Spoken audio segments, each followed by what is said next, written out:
지금도 네가 잘못한 게 뭔지 모르겠어? 이럴 줄은 정말 몰랐어요. 순간 어둠 속에서 손이 날아왔습니다. 여인의 뺨이 옆으로 돌아갔습니다.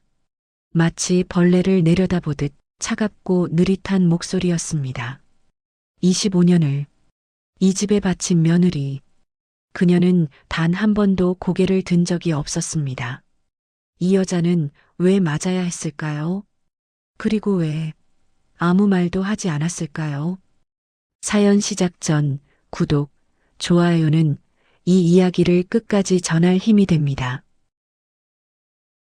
가을이었습니다. 서울 한복판 40층짜리 유진그룹 본사 빌딩. 그 꼭대기 회장실 창문 너머로 은행나무 잎이 노랗게 물들어 있었습니다. 바람이 불 때마다 낙엽이 우수수 떨어졌지요.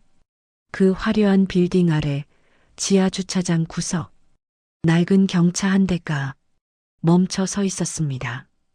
운전석에 앉은 여인이 핸들을 꽉 쥔 채 고개를 숙이고 있었습니다. 한정아, 올해 51살. 손등에는 굳은 살이 박여 있었습니다. 손톱 밑에는 아무리 씻어도 지워지지 않는 때가 끼어 있었지요. 25해 동안 설거지통에 담갔던 손이었습니다. 정아는 차 안에서 한참을 움직이지 않았습니다. 백미러에 비친 자신의 얼굴을 물끄러미 바라봤습니다. 눈가에 잔주름이 깊게 패여 있었습니다. 한때는 동네에서 예쁘다고 소문났던 얼굴이었지요. 26, 시집 오던 해, 정아는 서울 변두리 작은 병원에서 청소 아르바이트를 하고 있었습니다. 고등학교를 졸업하고 바로 일을 시작했으니 그때 이미 8년째 돈을 벌고 있었습니다. 부모님은 정아가 21살 때 교통사고로 돌아가셨습니다. 만취한 트럭 운전사가 중앙선을 넘었지요. 그 바람에 정아는 천애고아가 되었습니다. 오빠도 언니도 동생도 없었습니다. 세상에 혼자 남겨진 것이지요. 장례를 치르고 나니 남은 건 충청도 시골의 작은 땅떼기 하나뿐이었습니다. 부모님 산소가 있는 땅이었습니다. 정아는 그 땅만은 절대 팔지 않겠다고 다짐했습니다. 1년에 한 번 벌초하러 가는 게 유일한 낙이었지요. 그러던 어느 날 밤이었습니다. 병원 복도를 쓸고 있는데 병실에서 이상한 소리가 들렸습니다. 끙끙 앓는 소리 같기도 하고 무언가를 찾는 소리 같기도 했습니다. 정아가 살며시 문을 열었습니다. VIP 병실이었습니다. 그 안에 노인 한 분이 침대에서 반쯤 떨어진 채 버둥거리고 있었습니다. 링거줄이 팔에서 빠져 피가 흐르고 있었지요. 어머나! 정아가 달려가 노인을 부축했습니다. 간호사를 부르려 했지만 노인이 정아의 손목을 꽉 잡았습니다. 눈빛이 간절했습니다. 마치 가지 말라고 말하는 것 같았지요. 정아는 그날 밤 노인 곁을 지켰습니다. 손을 잡아드리고 물을 떠다드리고 이불을 여며드렸습니다. 새벽이 되어서야 노인이 잠이 들었습니다. 다음 날 아침 병실 문이 벌컥 열렸습니다. 검은 정장을 입은 사람들이 우르르 들어왔습니다. 그 선두에 선 남자가 노인을 보더니 안도의 한숨을 쉬었습니다.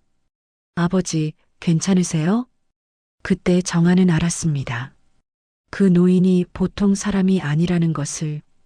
유진그룹 회장 강태준, 당시 재계 서열 15위, 자산수조원의 거대 기업을 일군 전설적인 인물이었습니다.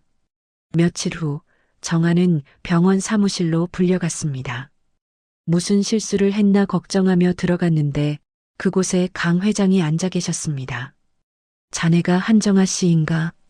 강 회장의 목소리는 낮고 침착했습니다. 정아가 고개를 숙이며 대답했습니다. 네, 그렇습니다. 그날 밤 고마웠네. 자네가 아니었으면 나는 바닥에서 굴러 큰일 날 뻔했어. 아닙니다. 당연히 해야 할 일을 했을 뿐입니다. 강 회장이 정아를 물끄러미 바라봤습니다. 한참을 그렇게 보더니 느닷없이 물었습니다. 정아 씨, 부모님은 계시나? 돌아가셨습니다. 형제는? 없습니다. 혼자로구먼. 강 회장이 고개를 끄덕였습니다. 그리고 뜻밖의 말을 꺼냈습니다. 정아 씨, 내 아들과 결혼해주지 않겠나? 정아의 눈이 휘둥그레졌습니다. 무슨 말씀이신지 이해가 되지 않았습니다.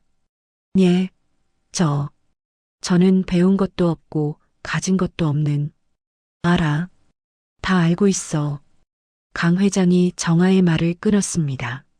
내 아들 민혁이는 버릇이 없어. 어려서부터 뭐든 쉽게 얻었으니까.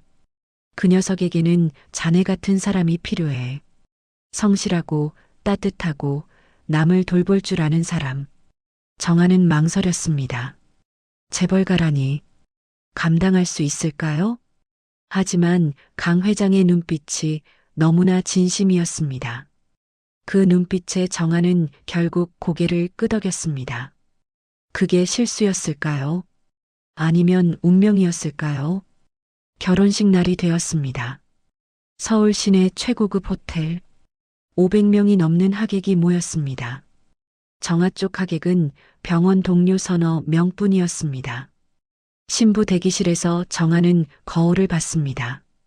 흰 웨딩드레스를 입은 자신이 낯설었습니다. 어울리지 않는 옷을 빌려 입은 것 같았지요. 문이 열렸습니다. 신랑 강민혁이 들어왔습니다. 30살. 잘생긴 얼굴에 자신감이 넘쳤습니다. 하지만 그 눈빛은 차가웠습니다. 민혁은 정아를 한 번도 쳐다보지 않았습니다. 거울 앞에 서서 넥타이만 매만졌습니다. 처음 뵙겠습니다. 한정아입니다. 정아가 조심스럽게 인사했습니다. 민혁이 코웃음을 쳤습니다. 알아.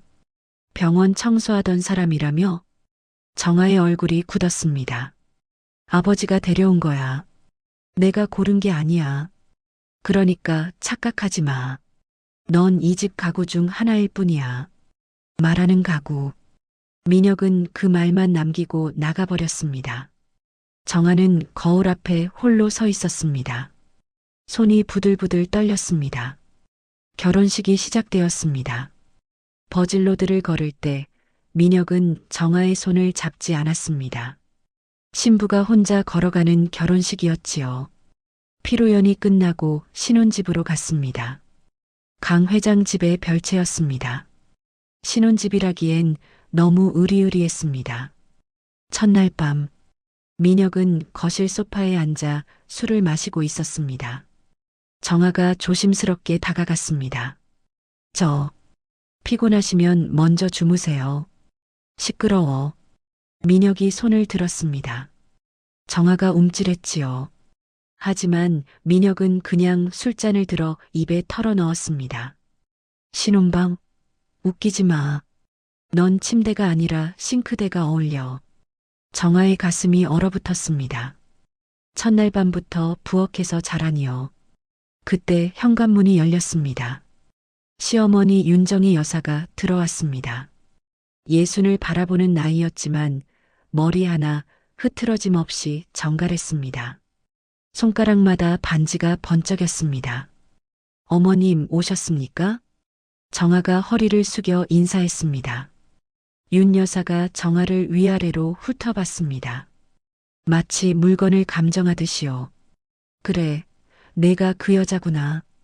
쓸고 닦던 손으로 내 아들 손잡은 정아의 어깨가 움츠러들었습니다. 일단 따라와. 윤 여사가 앞장서서 부엌으로 갔습니다. 정아가 뒤따랐습니다. 부엌은 넓었습니다. 스테인리스 조리대가 번쩍번쩍 빛났습니다. 윤 여사가 정아의 손을 잡았습니다. 그리고 손등을 쳐다봤습니다. 굳은 살과 갈라진 피부. 손이 거칠구나. 좋아. 일은 잘하겠네. 윤 여사가 피식 웃었습니다. 이 집에서 내 역할은 딱 하나야. 보이지 않게 일하고 들리지 않게 숨 쉬는 것. 존재감 없이 사는 거 익숙하지? 윤 여사가 가스레인지 위에 올려진 냄비를 가리켰습니다. 국이 끓고 있었습니다. 뜨거운 김이 모락모락 피어올랐습니다. 내 첫 번째 교육이다. 윤 여사가 정아의 손목을 잡았습니다. 그리고 끓는 국물 쪽으로 밀었습니다.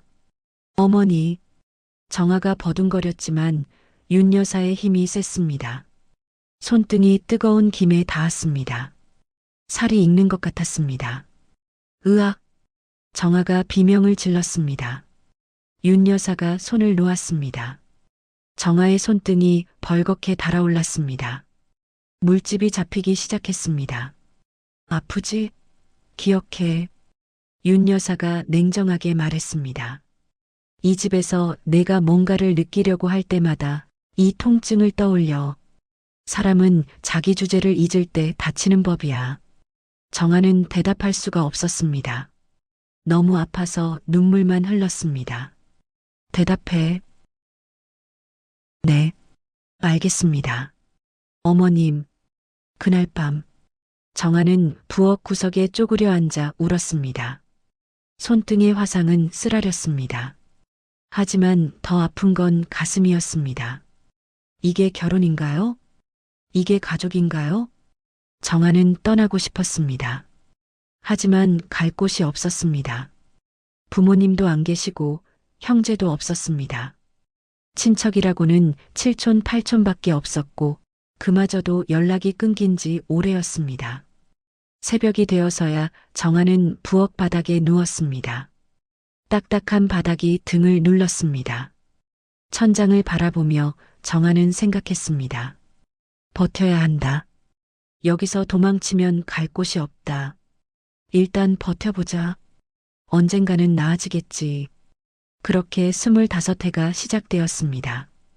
다음 날부터 정아의 일과는 정해졌습니다. 새벽 4시에 일어났습니다. 시아버지 강 회장의 약을 타렸습니다. 쌀을 씻어 밥을 지었습니다. 반찬을 만들었습니다. 6시, 시어머니 윤 여사가 일어났습니다. 세수물을 받아들이고 아침상을 차렸습니다. 7시, 남편 민혁이 일어났습니다. 와이셔츠를 다려드리고 출근 준비를 도왔습니다. 8시, 시아버지 강 회장이 일어났습니다. 식사를 떠먹여드리고 약을 챙겨드렸습니다. 9시, 빨래를 삶았습니다. 청소를 했습니다. 장을 봤습니다. 정아는 단 한 번도 밥상에 앉아본 적이 없었습니다. 밥상에 앉으려고 손님도 아닌 게 윤 여사의 규칙이었습니다. 음식 만든 사람이 같이 먹으면 맛이 없어져. 부엌에서 서서 먹어. 그게 위생적이야. 정아는 25해 동안 서서 밥을 먹었습니다. 다리가 붓고 정맥류가 생겼습니다. 하지만 아무도 신경 쓰지 않았습니다. 그러던 어느 날, 결혼한 지 3년째 되던 해였습니다. 시아버지 강 회장이 쓰러졌습니다. 중풍이었습니다. 병원에서는 석 달을 못 넘길 거라고 했습니다. 온몸이 마비되어 말도 못하고 움직이지도 못했습니다. 그저 눈만 깜빡일 수 있었지요. 어머니, 아버님을 어디서 모셔야 할까요? 정아가 윤 여사에게 물었습니다. 윤 여사가 귀찮다는 듯 손을 저었습니다. 집에서 내가 봐. 병원비 아까워. 네. 뭐가 내야? 며느리가 시아버지 수발 드는 게 당연한 거 아니야? 그날부터 정아는 강 회장의 병 수발을 시작했습니다. 2시간마다 몸을 뒤집어드렸습니다. 욕창이 생기지 않게요. 기저귀를 갈고 몸을 씻겨드렸습니다. 한 숟가락씩 죽을 떠먹여드렸습니다. 석 달이 지났습니다. 강 회장은 돌아가시지 않았습니다. 정아의 지극정성 덕분이었습니다. 1년이 지났습니다. 강 회장은 여전히 눈만 깜빡이고 계셨습니다. 하지만 살아계셨습니다. 5년이 지났습니다. 10년이 지났습니다. 20년이 지났습니다. 그 긴 세월 동안 정아는 단 하루도 쉬지 않았습니다. 새벽마다 일어나 약을 다리고 죽을 쓰고 기저귀를 갈고 몸을 씻겨드렸습니다. 22년 8030일 정아는 그 긴 시간 동안 시아버지 곁을 지켰습니다. 하지만 남편 민혁은 단 한 번도 아버지 방에 들어오지 않았습니다. 냄새난다며 코를 막고 지나갔습니다. 저 방 지나갈 때마다 토할 것 같아 민혁이 투덜거렸습니다. 아버지가 듣든 말든 상관없다는 듯이요. 시어머니 윤 여사도 마찬가지였습니다. 남편 방에 들어가는 일이 거의 없었습니다. 가끔 들어와도 병원비 영수증만 던지고 나갔습니다. 이번 달도 300이나 나왔네. 언제까지 이렇게 살아계실 거야? 윤 여사가 짜증을 냈습니다. 그 말을 강 회장도 들었을 텐데 눈만 깜빡깜빡 아무 말도 하지 못하셨습니다. 정아는 강 회장의 손을 꼭 잡았습니다. 아버님, 제가 여기 있습니다. 괜찮으세요? 강 회장의 눈에서 눈물이 흘렀습니다. 말은 못해도 다 알고 계신 것 같았습니다. 자기 아들과 아내가 어떤 사람인지 정아는 그 눈물을 닦아드리며 생각했습니다. 이 집에서 나를 사람 취급해주는 건 아버님뿐이구나. 아버님마저 안 계시면 나는 어떻게 되는 걸까? 그 생각이 머리를 떠나지 않았습니다. 22년이 흐른 어느 날, 강 회장의 상태가 갑자기 나빠졌습니다. 숨소리가 거칠어졌습니다. 얼굴이 흙빛으로 변했습니다. 정아가 새벽에 달려갔습니다. 강 회장의 손을 잡았습니다. 차갑게 식어가는 손이었습니다. 아버님, 제가 여기 있습니다. 강 회장의 입술이 파르르 떨렸습니다. 뭔가 말하려는 것 같았습니다. 정아가 귀를 가까이 댔습니다. 강 회장이 힘겹게 속삭였습니다. 정아야. 네, 아버님. 말씀하세요. 미안하다. 강 회장의 눈에서 눈물이 흘렀습니다. 금고, 열쇠, 빨간 봉투. 그 말이 마지막이었습니다. 강 회장의 손에서 힘이 빠졌습니다. 숨이 멎었습니다. 정아는 시아버지의 손을 잡고 한참을 울었습니다. 22년, 말 한마디 못하시면서도 정아를 지켜봐 주신 분, 그분이 떠나셨습니다.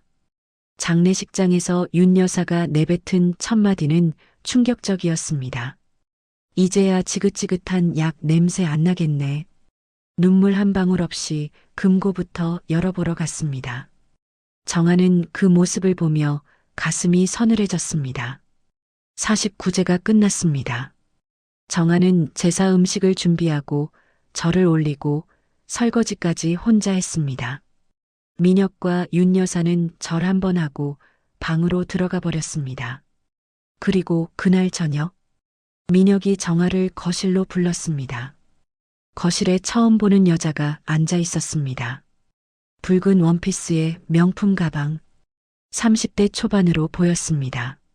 정아를 보더니 코웃음을 쳤습니다. 어머, 이 사람이 그 가정부예요? 정아의 심장이 철렁 내려앉았습니다. 가정부라니요? 저는 이 집 며느리인데요. 무언가 잘못되고 있었습니다. 돌이킬 수 없는 무언가가 거실에 정적이 흘렀습니다. 붉은 원피스를 입은 여자가 다리를 꼬고 앉아 있었습니다. 손톱이 붉게 칠해져 있었습니다. 손가락에는 커다란 다이아몬드 반지가 반짝였습니다. 정아는 그 여자를 바라봤습니다. 처음 보는 얼굴이었습니다. 그런데 왜 이 집 거실에 앉아 있는 걸까요? 민혁이 그 여자의 어깨를 감싸며 말했습니다. 정아 씨 소개할게. 정아 씨, 25해를 같이 살았는데 이름을 그렇게 부르다니요. 예전에는 그나마 여보라고 불렀는데 언제부터인가 야가 되었고 이제는 정아 씨가 되었습니다. 내 약혼녀 서하연이야. 정아의 귀를 의심했습니다. 약혼녀요? 저는요? 저는 뭐예요? 정아가 떨리는 목소리로 물었습니다. 민혁이 피식 웃었습니다. 마치 우스운 질문을 들은 것처럼 당신은 뭐, 25해 동안 가정부였잖아. 그게 끝이야. 정아의 다리에서 힘이 빠졌습니다. 벽을 짚어야 겨우 서 있을 수 있었습니다. 가정부. 25해 동안 새벽마다 일어나 밥을 짓고, 빨래를 삶고, 청소를 하고, 시아버지 기저귀를 갈고, 22년 동안 병수발을 들고, 그게 다 가정부 일이었다고요? 잠깐만요. 정아가 한 발짝 앞으로 나갔습니다. 손이 부들부들 떨렸습니다. 저는 이 집 며느리예요. 25해를 이 집안에 바쳤어요. 시아버지를 22년간 모셨고요. 하연이 껄껄 웃었습니다. 비웃는 웃음이었습니다. 언니, 뭘 바친 거예요? 하연이 자리에서 일어났습니다. 하이힐 굽이 바닥을 찍었습니다. 정아 앞까지 걸어왔습니다. 밥하고 빨래한 거잖아요. 그거 가정부 일 아니에요? 정아의 얼굴이 하얗게 질렸습니다. 제가 병수발을 들었어요. 22년 동안이요. 그래서요? 그게 며느리 할 일 아니에요? 하연이 고개를 갸웃거렸습니다. 마치 이해가 안 된다는 듯이 언니가 뭘 더 원하는 건데요? 밥 먹여주고 재워주고 옷 입혀줬으면 됐지. 더 뭘 바라는 거예요? 정아는 할 말을 잃었습니다. 25해가 그렇게 정리되는 건가요? 밥, 잠, 옷. 그게 전부였다고요? 시어머니 윤 여사가 서류 뭉치를 테이블에 던졌습니다. 이혼 서류야. 여기 도장 찍어. 정아가 서류를 바라봤습니다. 이혼 합의서. 글자가 눈에 들어오지 않았습니다. 위자료는 없어. 윤 여사가 말했습니다. 담담한 목소리였습니다. 마치 날씨 얘기를 하는 것처럼 25해 먹여주고 재워줬으면 됐지. 뭘 더 바라는 거야? 정아의 눈앞이 하얘졌습니다. 위자료도 없다고요? 25해를 바쳤는데? 어머님, 정아가 윤 여사를 바라봤습니다. 저는 25해를 이 집안에 바쳤어요. 시아버지를 22년간 모셨고요. 새벽마다 일어나서 죽을 쓰고 기저귀를 갈고 몸을 씻겨드렸어요. 그런데 위자료도 없이 나가라고요? 윤 여사가 콧방귀를 뀌었습니다. 그게 내가 할 일이었잖아. 당연히 해야 할 일 한 거지. 뭘 더 바라는 거야? 정아의 가슴이 무너졌습니다. 당연히 해야 할 일. 그 말이 가슴을 찔렀습니다. 민혁이 자리에서 일어났습니다. 정아에게 다가왔습니다. 그리고 손을 들었습니다. 정아의 뺨이 돌아갔습니다. 귀에서 윙윙 소리가 났습니다. 시끄러워. 민혁이 냉정하게 말했습니다. 내가 뭘 했다고? 아버지 병수발. 그거 당연히 해야 할 일 아니야? 밥이나 하고 빨래나 한 게 전부잖아. 정아가 뺨을 감싸쥐었습니다. 화끈거렸습니다. 하지만 더 아픈 건 가슴이었습니다. 하연이 옆에서 키득거렸습니다.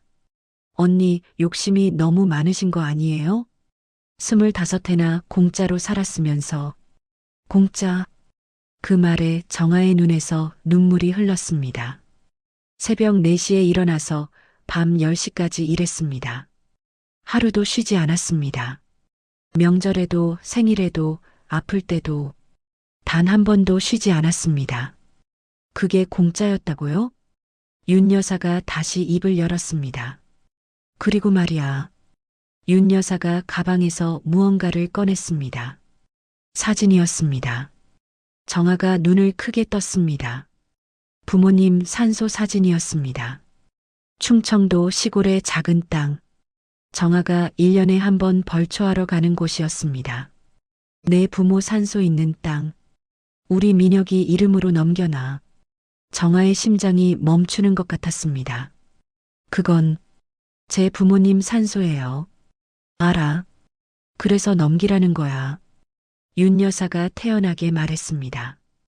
평생 밥값도 못했으면서 뭘 가지고 있어? 그 땅이라도 놓고 가야 내가 25해 먹은 밥값이 되지. 정아의 온몸이 얼어붙었습니다.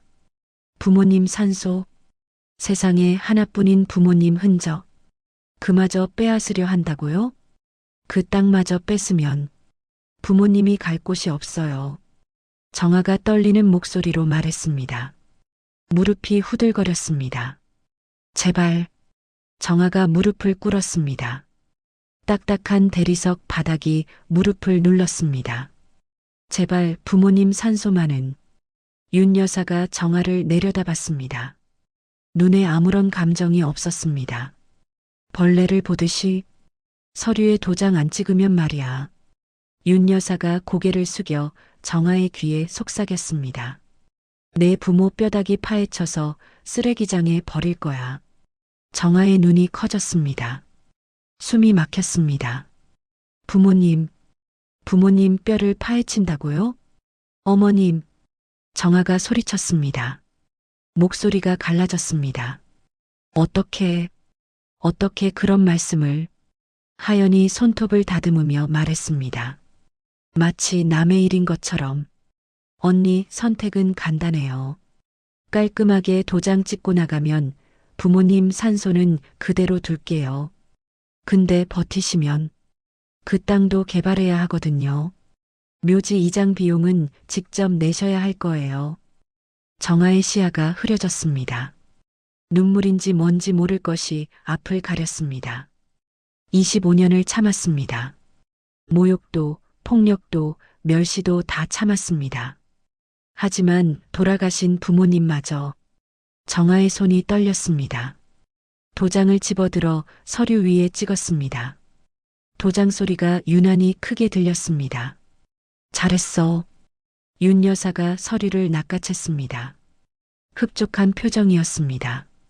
이제 오늘 안에 짐 싸서 나가. 윤 여사가 뭔가를 정아에게 던졌습니다. 검은 봉투 몇 장과 낡은 여행 가방이었습니다. 시집 올 때 들고 온 그 가방이었지요. 이거면 충분하지? 정아는 봉투와 가방을 바라봤습니다. 내 25년이 저기에 담긴다고요? 민혁이 시계를 봤습니다. 1시간 안에 나가. 더 있으면 경찰 부를 거야. 정아는 일어섰습니다. 무릎이 아팠습니다. 하지만 느끼지 못했습니다. 가슴이 너무 아파서 다른 건 느낄 수가 없었습니다. 정아는 자신의 방으로 갔습니다. 아니, 자신의 방이었던 곳으로요. 문을 열자 텅 비어 있었습니다. 옷가지 몇 벌이 바닥에 흩어져 있었습니다. 민혁이 미리 다 던져놓은 것 같았습니다. 정아는 가방과 봉투에 옷을 담았습니다. 그게 전부였습니다. 25해 살림이 헌 가방 하나와 봉투 몇 개에 담겼습니다.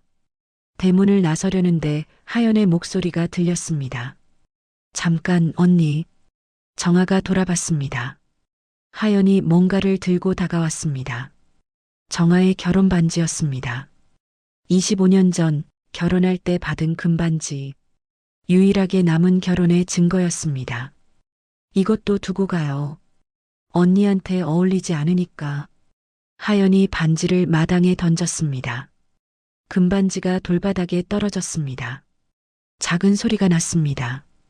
그리고 하연이 하이힐로 밟았습니다. 금반지가 찌그러지는 소리가 났습니다. 정아의 심장이 함께 찌그러지는 것 같았습니다. 이게 언니 인생이에요. 찌그러진 반지처럼 끝난 거야. 하연이 씩 웃었습니다. 정아는 아무 말도 하지 못했습니다. 대문이 쾅 닫혔습니다.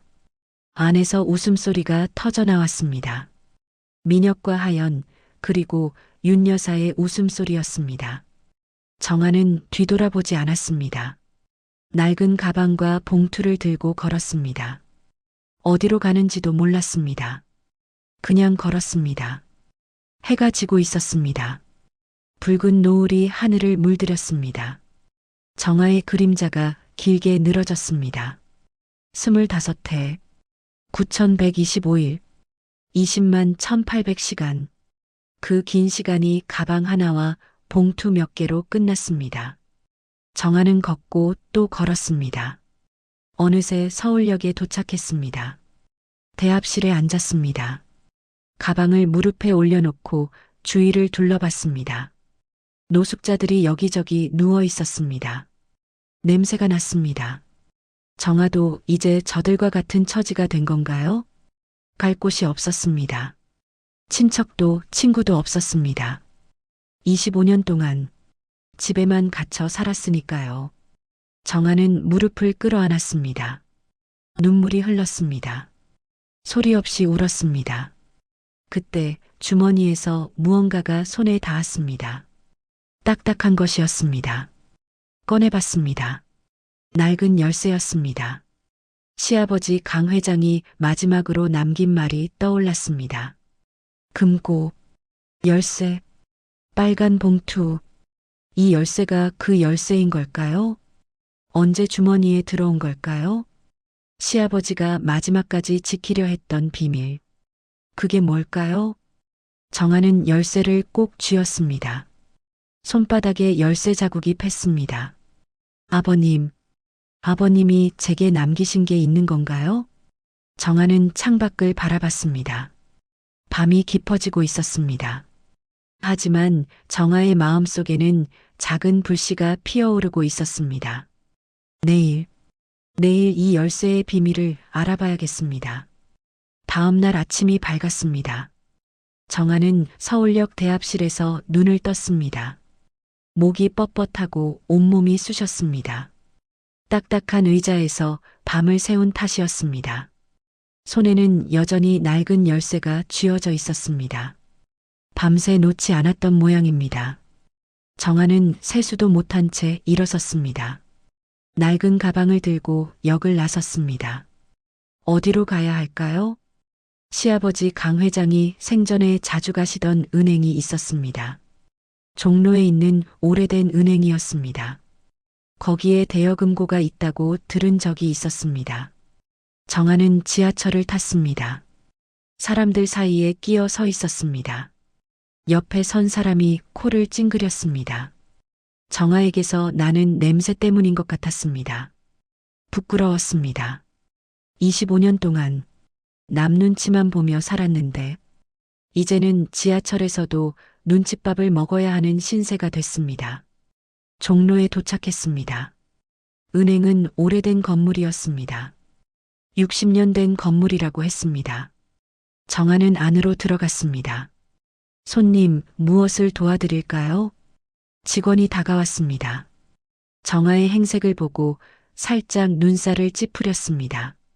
낡은 가방을 든 중년 여성, 노숙자로 보였을 겁니다. 저 대여금고를 찾으러 왔는데요. 정아가 떨리는 목소리로 말했습니다. 열쇠를 내밀었습니다. 직원이 열쇠를 받아들었습니다. 눈이 커졌습니다.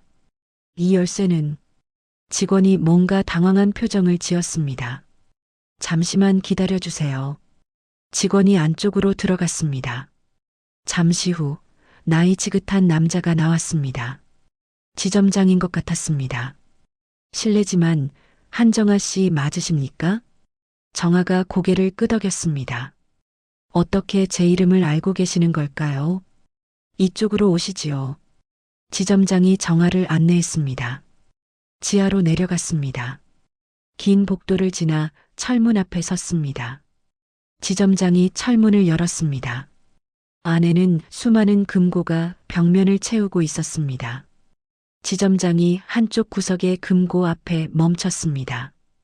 다른 금고보다 큰 금고였습니다. 강태준 회장님께서 이 금고를 설정하셨습니다. 지점장이 말했습니다.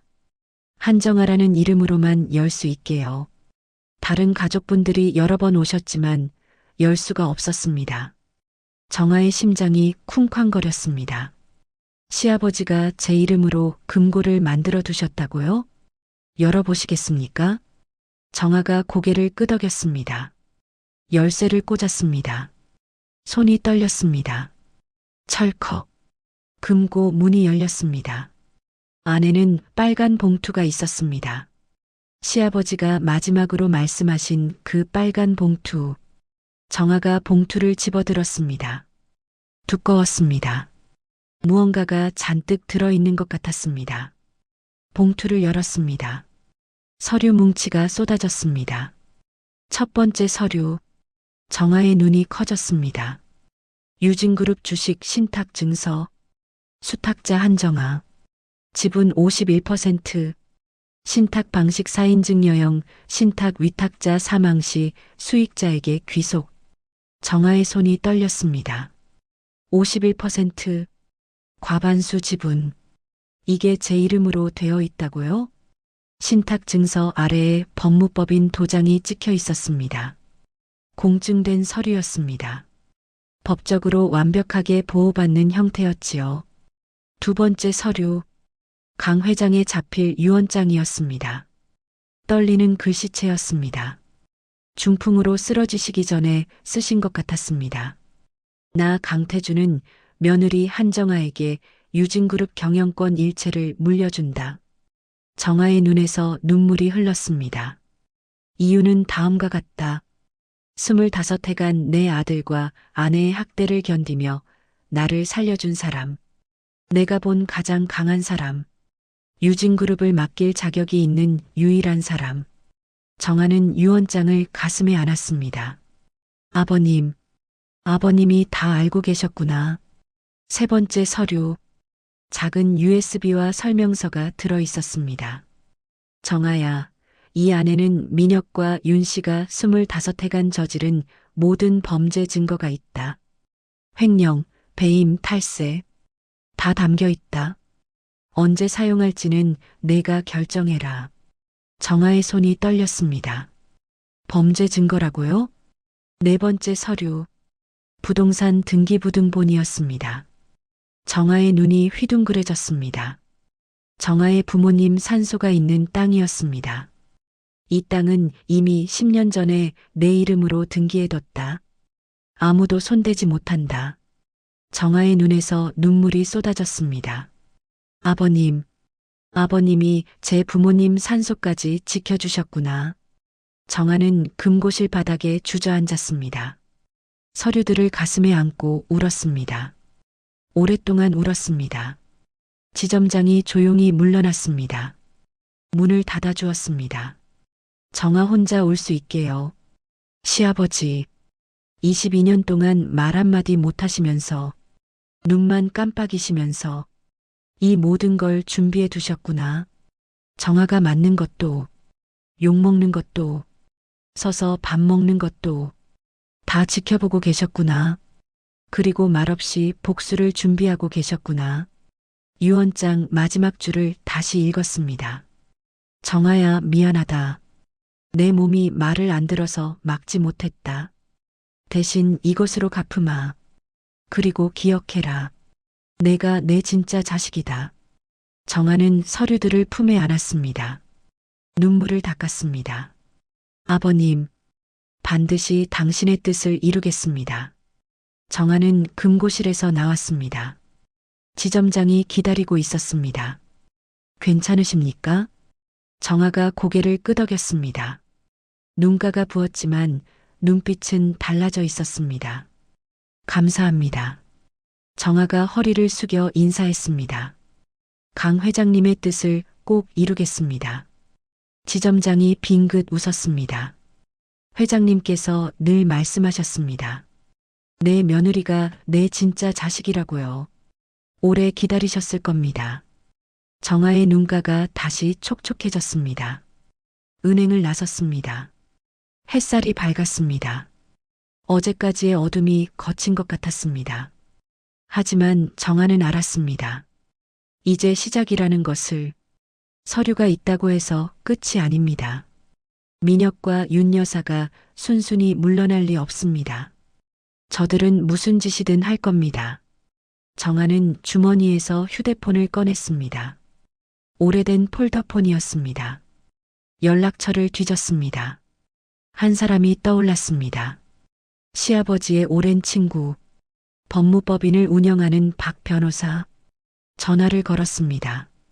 여보세요? 낮은 목소리가 들렸습니다. 박 변호사님, 한정아입니다. 강 회장님 며느리요. 잠시 침묵이 흘렀습니다. 정아 씨? 강 회장 장례식 이후 연락이 없으셔서 걱정했습니다. 변호사님 뵐 수 있을까요? 드릴 말씀이 있습니다. 물론이지요. 지금 바로 오십시오. 전화를 끊었습니다. 정아는 법무법인으로 향했습니다. 1시간 후 법무법인 회의실. 박 변호사가 서류들을 검토했습니다. 안경을 고쳤으며 한 장 한 장 넘겼습니다. 얼굴이 점점 굳어졌습니다. 이게 진짜입니까? 네. 시아버지께서 남기신 겁니다. 박 변호사가 고개를 저었습니다. 믿을 수 없다는 듯이 강 회장님께서 이런 준비를 하고 계셨을 줄은. 박 변호사가 서류를 내려놓았습니다.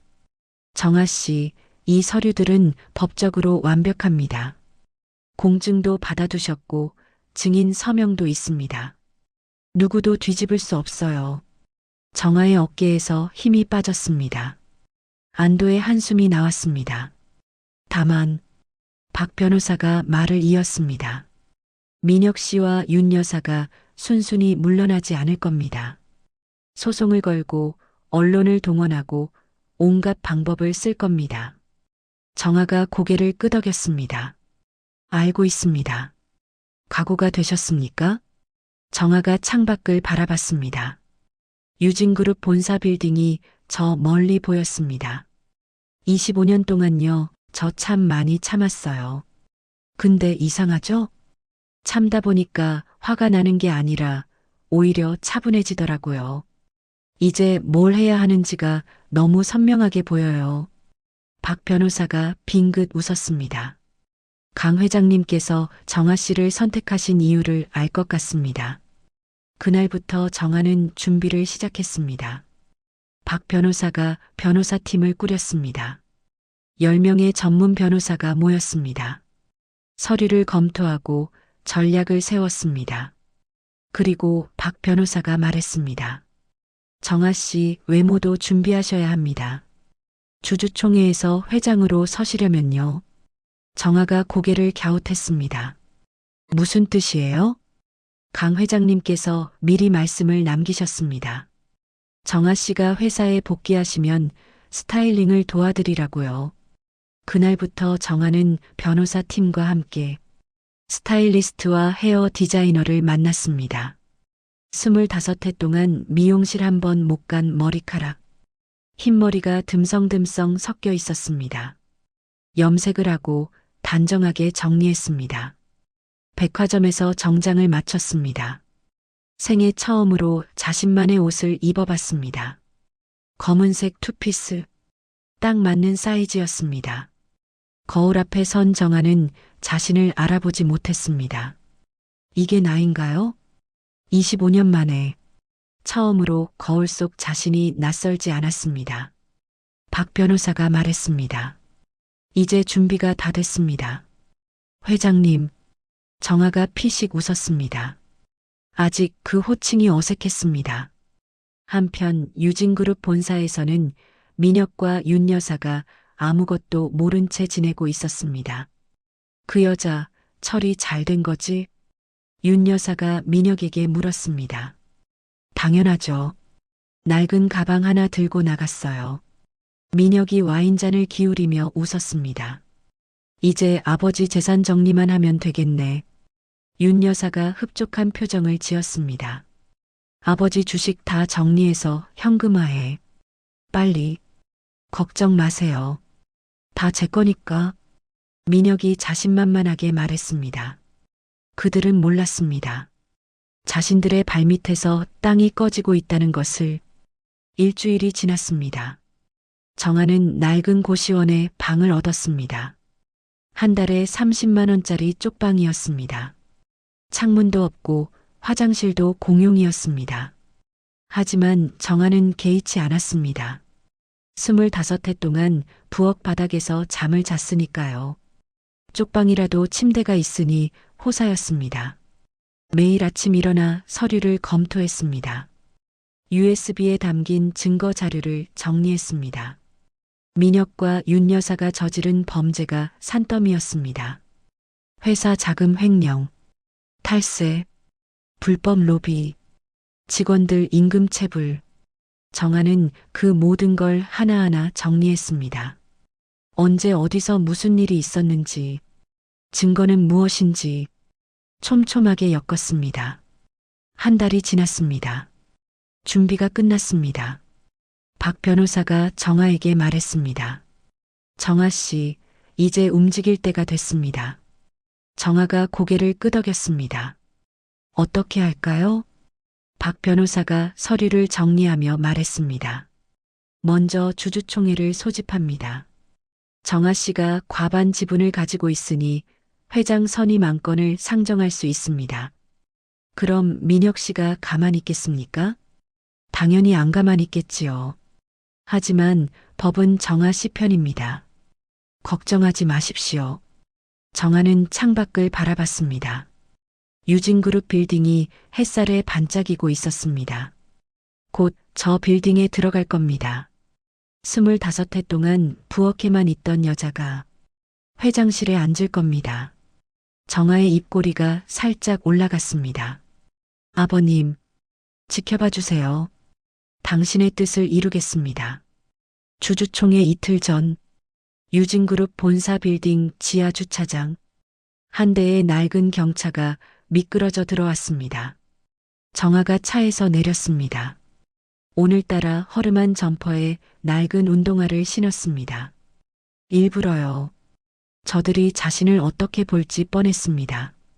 쫓겨난 미친 여자, 정신 나간 전처, 불쌍한 가정부, 그렇게 보게 내버려 둘 겁니다. 방심하게요. 정아는 엘리베이터를 탔습니다. 1층 로비에서 내렸습니다. 경비원이 막아섰습니다. 아줌마, 여기 아무나 들어오는 데 아닙니다. 나가세요. 정아가 고개를 숙였습니다. 청소 면접 보러 왔어요. 청소? 아, 그럼 지하로 가세요. 여기 말고.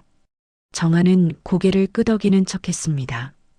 그리고 경비원이 다른 곳을 보는 사이 엘리베이터로 향했습니다. 40층, 회장실이 있는 층을 눌렀습니다.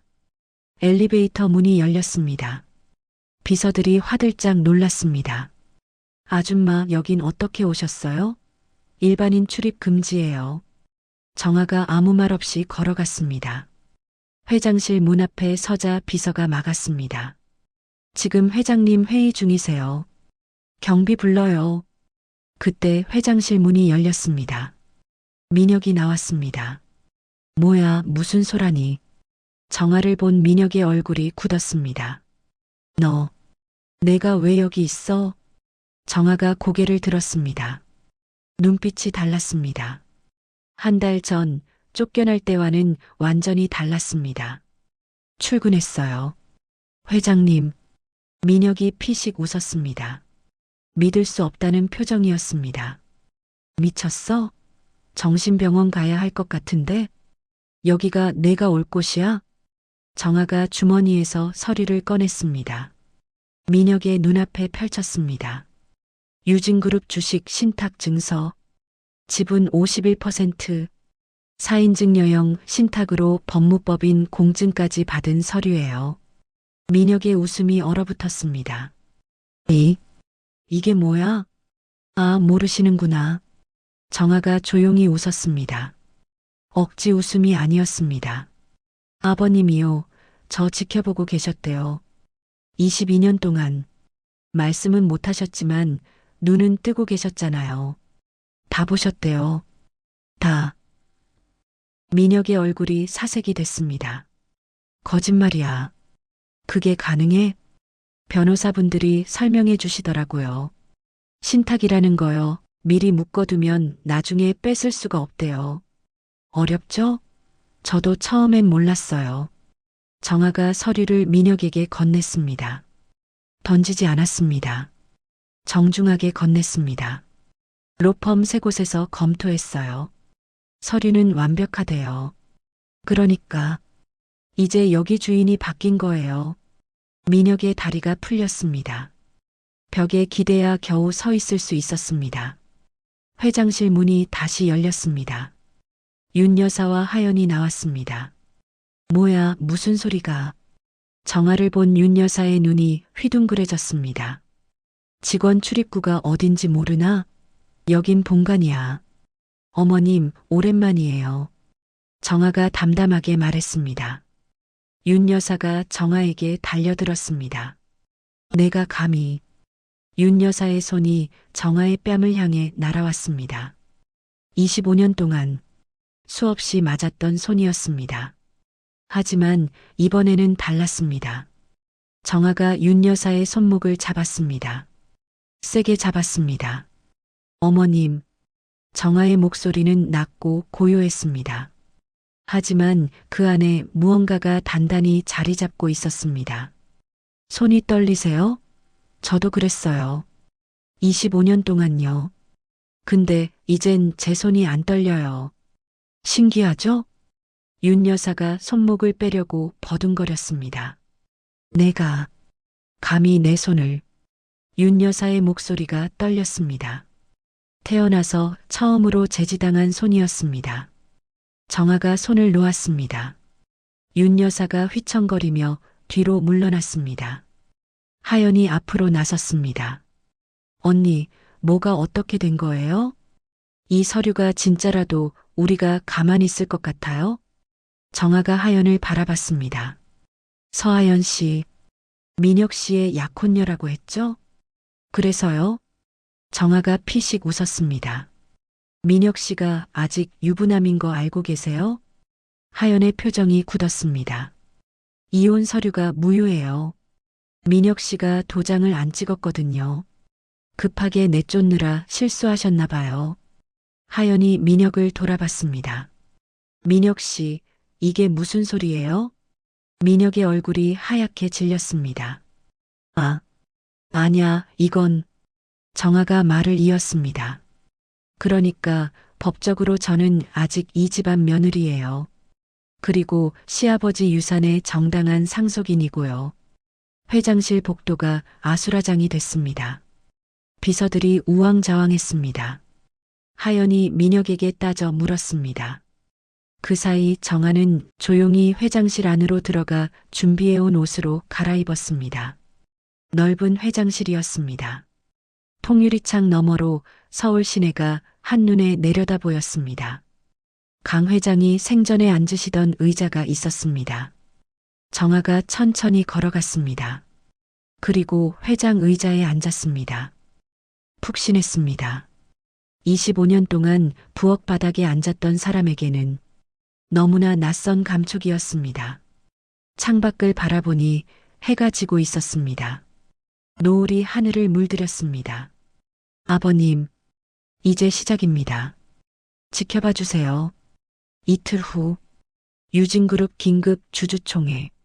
본사 대회의실에 수백 명이 모였습니다. 주주들, 이사진, 기자들. 카메라 플래시가 쉴 새 없이 터졌습니다. 단상 위에 정아가 서 있었습니다. 더 이상 남루한 차림이 아니었습니다. 검은색 정장에 단정한 머리, 진주 귀걸이가 은은하게 빛났습니다. 강 회장이 생전에 며느리에게 선물하고 싶다고 하셨던 귀걸이였습니다. 금고 안에 함께 들어 있었습니다. 주주 여러분, 정아가 마이크를 잡았습니다. 목소리가 떨리지 않았습니다. 저는 유진그룹의 최대 주주 한정아입니다. 회의실이 웅성거렸습니다. 저 사람 누구야? 회장이라고? 가정부 출신이라던데. 그때 회의실 뒷문이 벌컥 열렸습니다. 민혁과 윤 여사, 하연이 들어왔습니다. 변호사 10명을 대동하고 있었습니다. 민혁이 소리쳤습니다. 저 여자 사기꾼입니다. 서류 위조범이에요. 체포하세요. 경비원들이 우왕좌왕했습니다. 누구 말을 들어야 할지 모르는 표정이었습니다. 정아가 손을 들었습니다. 회의실이 조용해졌습니다. 위조요? 정아가 고개를 살짝 갸웃했습니다. 마치 진심으로 의아한 것처럼. 그러시면 같이 확인해 보시죠. 저도 궁금했거든요. 대형 스크린이 켜졌습니다. 화면에 강태준 회장의 영상이 떴습니다. 병상에 누운 모습이었습니다. 하지만 눈빛만은 또렷했습니다. 중풍으로 쓰러지시기 직전에 찍은 영상이었습니다. 나 강태준은 정신이 온전한 상태에서 이 영상을 남긴다. 회의실이 쥐 죽은 듯 조용해졌습니다. 내 며느리 한정아에게 유진그룹 경영권을 넘긴다. 이유는 영상 속 강 회장이 말을 이었습니다. 22년간 내 곁을 지켰다. 밤낮 없이 하루도 빠지지 않고. 강 회장의 목소리가 떨렸습니다. 내 아들은 한 번도 병실에 들어오지 않았다. 아내는 병원비 영수증만 던지고 갔다. 하지만 정아는 강 회장의 눈에서 눈물이 흘렀습니다. 정아는 22년간 단 한 번도 불평하지 않았다. 나를 아버지라 불렀다. 진심으로. 민혁의 얼굴이 일그러졌습니다. 윤 여사가 의자에 털썩 주저앉았습니다. 그래서 결정했다. 내 재산과 회사는 피를 나눈 자식이 아니라 마음을 나눈 자식에게 넘긴다. 영상이 끝났습니다. 회의실에 정적이 흘렀습니다. 아무도 말하지 않았습니다. 정아가 다시 마이크를 잡았습니다. 아, 그리고요. 정아가 담담하게 말했습니다. 마치 날씨 얘기하듯이. 스크린이 바뀌었습니다. 이번에는 녹음 파일이었습니다. 민혁의 목소리가 흘러나왔습니다. 아버지 병원비 좀 줄여. 어차피 오래 못 사시잖아. 주주들이 웅성거렸습니다.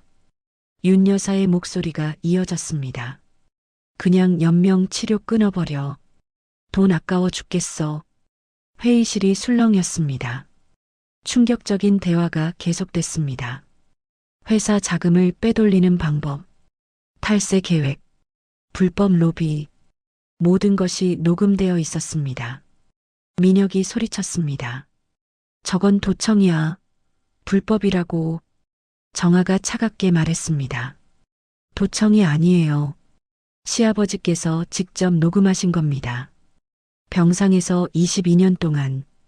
민혁의 얼굴이 사색이 됐습니다.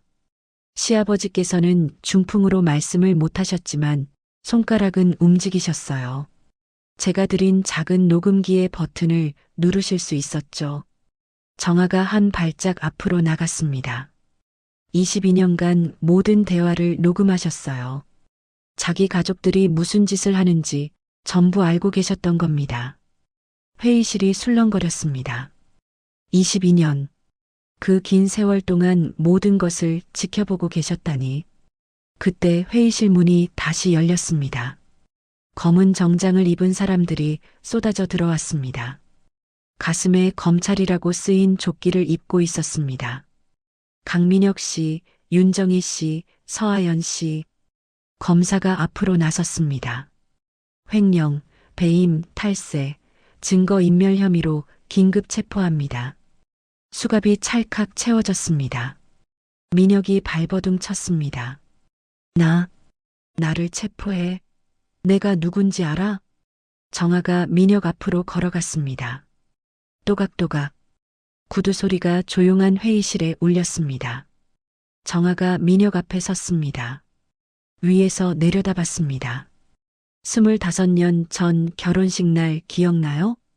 민혁의 눈이 커졌습니다. 정아가 천천히 말했습니다. 화가 난 것도 슬픈 것도 아닌 표정이었습니다. 그냥 오래된 일기를 읽듯이. 저보고 가구래요. 말하는 가구. 맞아요. 저 그렇게 살았어요. 근데요. 정아가 민혁 가까이 다가가 나지막이 말했습니다. 가구는요, 주인이 바뀌면 같이 안 따라가거든요. 그 집에 남아요. 민혁이 끌려가면서 소리쳤습니다. 정아야, 정아야. 한 번만 용서해줘. 정아는 뒤돌아보지 않았습니다. 윤 여사가 바닥에 무릎을 꿇었습니다. 다이아몬드 반지가 바닥에 딸그랑 떨어졌습니다. 며느리야, 내가 잘못했어. 제발. 정아가 윤 여사를 내려다봤습니다. 어머님, 정아의 목소리가 차가웠습니다. 25해 동안 저한테 뭐라고 하셨죠? 정아가 천천히 말했습니다. 서두르지 않았습니다. 이 순간을 오래 기다렸으니까요. 존재감 없이 살라고 하셨죠. 보이지 않게, 들리지 않게. 그래서 저도 그렇게 할게요. 윤 여사의 얼굴이 일그러졌습니다. 어머님이 안 보이는 곳으로 가시게 해드릴게요. 거기선 아무도 어머님을 안 봐요. 아무도 안 들어요. 어머님이 저한테 원하셨던 것처럼요. 윤 여사가 끌려가면서 비명을 질렀습니다. 하연은 이미 기절한 상태로 들것에 실려나갔습니다. 회의실에 정적이 흘렀습니다. 정아가 단상 중앙에 섰습니다. 주주 여러분, 정아가 허리를 숙여 인사했습니다. 오늘부터 유진그룹은 새롭게 시작합니다. 저 한정아가 약속드립니다. 부정과 비리 없는 회사로 만들겠습니다. 박수가 터져 나왔습니다. 한두 명이었던 박수가 점점 커졌습니다. 곧 회의실 전체가 박수로 가득 찼습니다. 정아는 창밖을 바라봤습니다. 해가 지고 있었습니다. 노을이 회의실을 붉게 물들였습니다. 아버님, 이제 됐죠? 저 잘한 거 맞죠? 6개월이 지났습니다. 유진그룹 본사 회장실. 정아가 창밖을 바라보고 있었습니다. 서울의 겨울 하늘이 맑게 개어 있었습니다. 눈이 내렸다 그친 뒤라 건물들이 하얗게 빛나고 있었습니다. 비서가 문을 두드렸습니다. 회장님, 뉴스 나왔습니다. TV가 켜졌습니다. 전 유진그룹 부회장 강민혁 씨에게 징역 15년이 선고되었습니다. 횡령, 배임, 탈세 등 모든 혐의가 인정되었습니다. 화면에 민혁의 얼굴이 나왔습니다. 수감복을 입은 모습이었습니다. 한때 명품 정장만 입던 남자의 처참한 모습이었습니다. 정아는 아무 말 없이 화면을 바라봤습니다. 화면이 바뀌었습니다. 전 유진그룹 회장 부인 윤정혜 씨에게도 징역 10년이 선고되었습니다. 윤 여사가 법정에서 끌려나가는 모습이 나왔습니다. 진주 목걸이도 다이아몬드 반지도 없었습니다. 초라한 죄수복만 입고 있었습니다.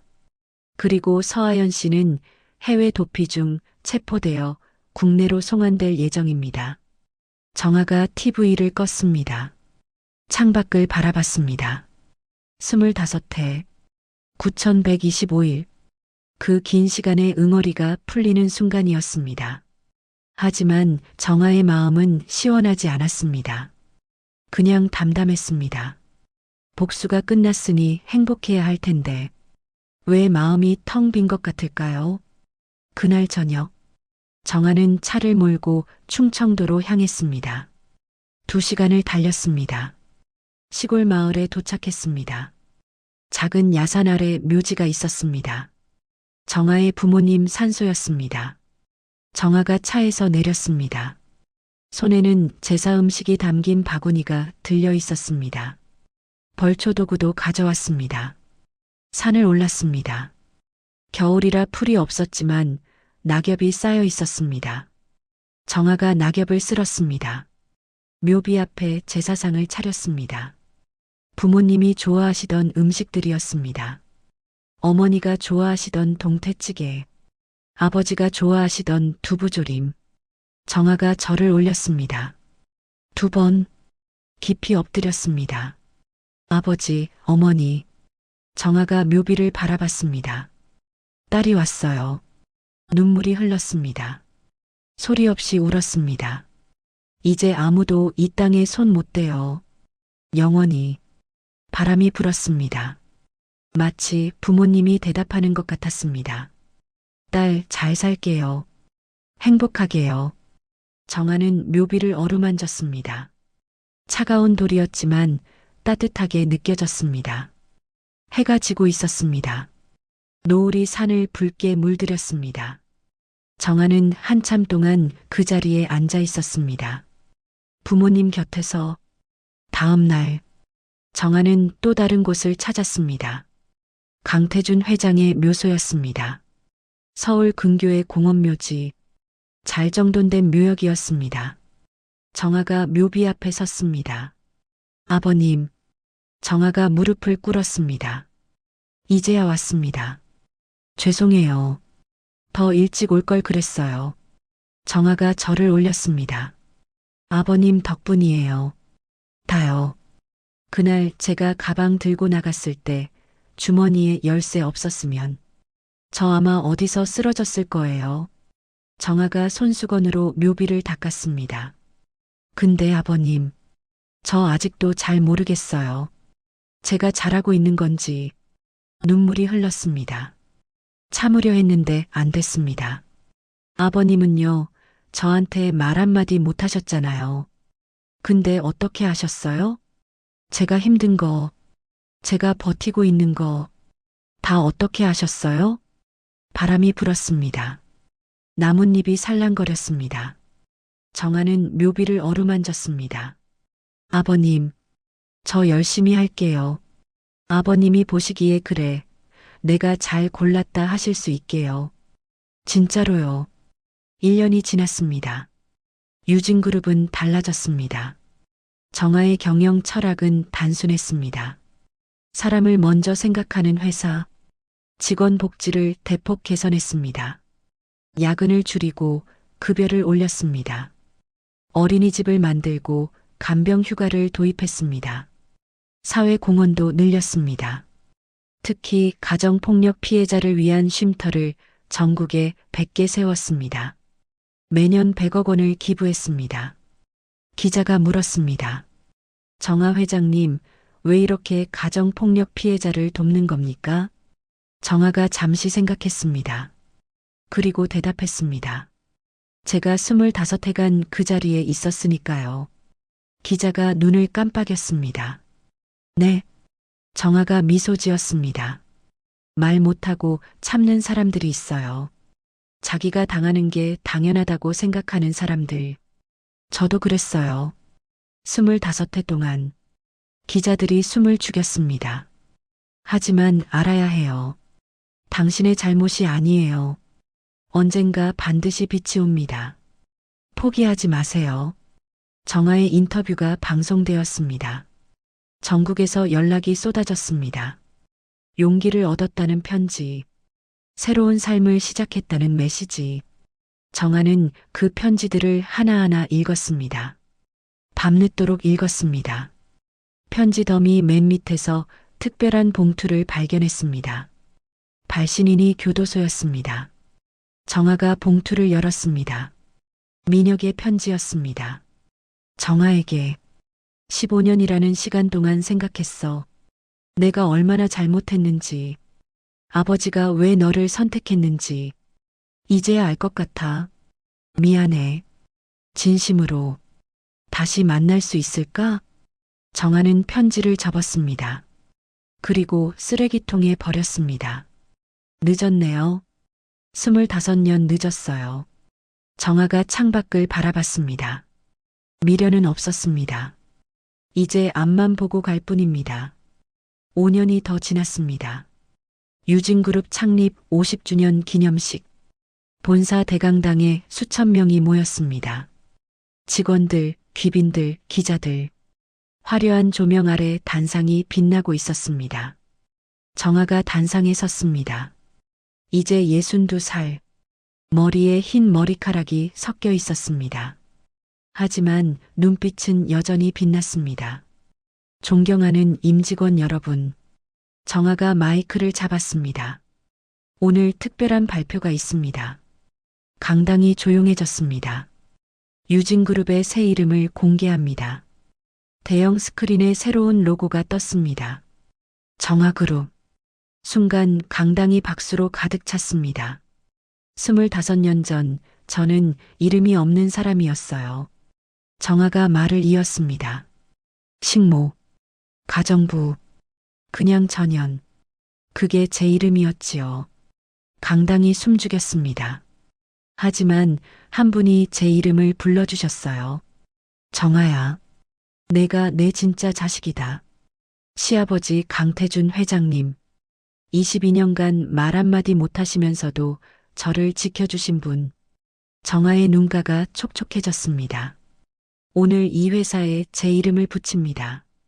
그분께 바치는 겁니다. 박수가 터져 나왔습니다. 정아가 하늘을 올려다봤습니다. 아버님, 보고 계시죠? 저 오늘 제 이름 걸었어요. 이제 사람들이 저 부를 때 전현이 아니라 정아라고 불러요. 아버님 덕분이에요. 기념식이 끝난 후 정아는 회장실로 돌아왔습니다. 벽에는 강태준 회장의 사진이 걸려 있었습니다. 온화한 미소를 짓고 있는 사진이었습니다. 정아가 사진 앞에 섰습니다. 아버님, 저 이제 행복해요. 좀 늦었지만요. 창밖으로 석양이 비쳤습니다. 정아그룹 빌딩이 황금빛으로 물들었습니다. 25해. 그 긴 시간 동안 정아는 참고 또 참았습니다. 이름도 없이, 자리도 없이, 하지만 포기하지 않았습니다. 그리고 마침내 자신의 이름을 되찾았습니다. 세상에서 가장 큰 글자로 새겨진 자신의 이름을. 사람은 땅에 떨어져도 다시 일어설 수 있습니다.